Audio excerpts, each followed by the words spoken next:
Justin Trudeau के भारत के ऊपर इल्ज़ाम लगाने के बाद कई तरह की अटकलों का बाजार गर्म हो गया। उसमें से एक अटकलें ये भी हैं और ये भी प्रश्न है कि क्या वाकई जो यूएस है वो भारत का दोस्त है और स्ट्रेटेजिक अलायंस है, या सिर्फ एक चाइना की मजबूरी है, उन्हें चाइना को रोकना है क्योंकि चाइना एक बढ़ती हुई अम, क्रांति है जिसको किसी भी हालत में अमेरिका को रोकना है।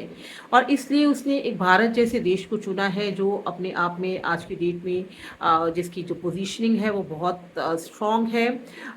इकोनॉमिकली वो बहुत ज़्यादा ग्रो कर रहा है और उसका जो लीडर है माननीय श्री मोदी जी, उनकी ऐसी पोजीशन है, ऐसा होल्ड है कि उनके सामने ज़्यादा इंटरनेशनल लेवल पे भी जो लोग हैं उनको बड़ी सम्मान की दृष्टि से देखते हैं और उनसे पंगा लेने के मूड में नहीं रहते हैं। क्या यही वजह है कि यूएस जो है वो दिखाता है कि जो भारत है उसके साथ उसके बहुत अच्छे संबंध हैं। कहीं भी आप मीटिंग वगैरह में देखेंगे तो जो यूएस का रिप्रेजेंटेटिव होता है वो भारत के रिप्रेजेंटेटिव से ऐसा मिलता है जैसे कि बहुत ही गहरी घनिष्ठ मित्रता है। और इस तरह का एक पूरा सिनेरियो तैयार किया गया है जिसमें भारत और जो यूएस है उन्हें एक in good books of each other का एक स्टेटस मिला हुआ है। अभी उनकी इस दोस्ती के ऊपर प्रश्न चिन्ह तब लगा जब कनाडा के प्रधानमंत्री जस्टिन जी ने ये कह दिया कि जो निज्जर है वो कनाडा का एक नागरिक था और उसको मारने में भारत सरकार की खुफिया एजेंसियों का हाथ है। खैर ये भारत में ये खबर ये भी उड़ रही है कि जो बिश्नोई गैंग के लोग हैं उन्होंने क्योंकि वो खालिस्तानियों के सख्त खिलाफ हैं और बिश्नोई गैंग के लोगों ने ही शायद निज्जर की हत्या की होगी। कुछ खबरें इस तरह से भी दबी ज़बान में आ रही हैं। लेकिन खैर अंतर्राष्ट्रीय पटल पर यह कहा जा रहा है कि जो भारत की खुफिया एजेंसियां हैं उन्होंने ही निज्जर को मारा है। और जो रिपोर्ट भी वेस्टर्न मीडिया में आ रही है उसमें उसे खालिस्तानी की संबोधन ना देकर उसे एक सिख लीडर का संबोधन दिया है। जब आप एक निज्जर जैसे खालिस्तानी आतंकवादी को सिर्फ एक सिख लीडर कह देते हैं तो पूरा गेम चेंज हो जाता है।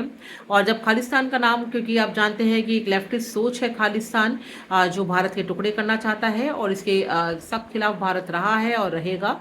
और इस पे सारे सिख शामिल भी नहीं है, कुछ विशेष एक मतलब कुछ सेपरेट सोच रखने वाले सिख हैं जो इस तरह की खालिस्तानी सोच को ना सिर्फ बढ़ावा देते हैं, प्रमोट करते हैं और मतलब उनकी फंडिंग भी सब जानते हैं, जैसे कि ये तो कोई भेद ही नहीं है अब इसमें कि आईएसआई द्वारा ये फंड होते हैं।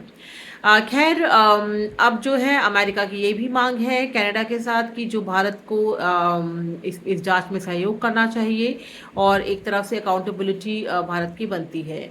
जब आप अकाउंटेबिलिटी कहते हैं तो इसका मतलब ये है कि कहीं ना कहीं शक की सुई जो है आप भारत के ऊपर छोड़ देते हैं, भारत के ऊपर पॉइंट कर देते हैं।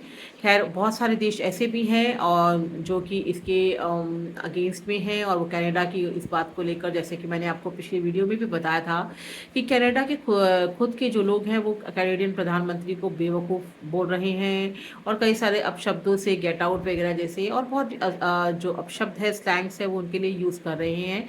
और उन्हें लगता है कि कनाडा जैसे देश को, मजबूत देश को निज्जर जैसे एक खालिस्तानी लीडर के लिए भारत से पंगा नहीं लेना चाहिए। आप इन सब घटनाओं के बारे में क्या सोचते हैं? अपने कमेंट से हमें ज़रूर बताइएगा। मेरे स्टूडियो से इतना ही। जय हिंद।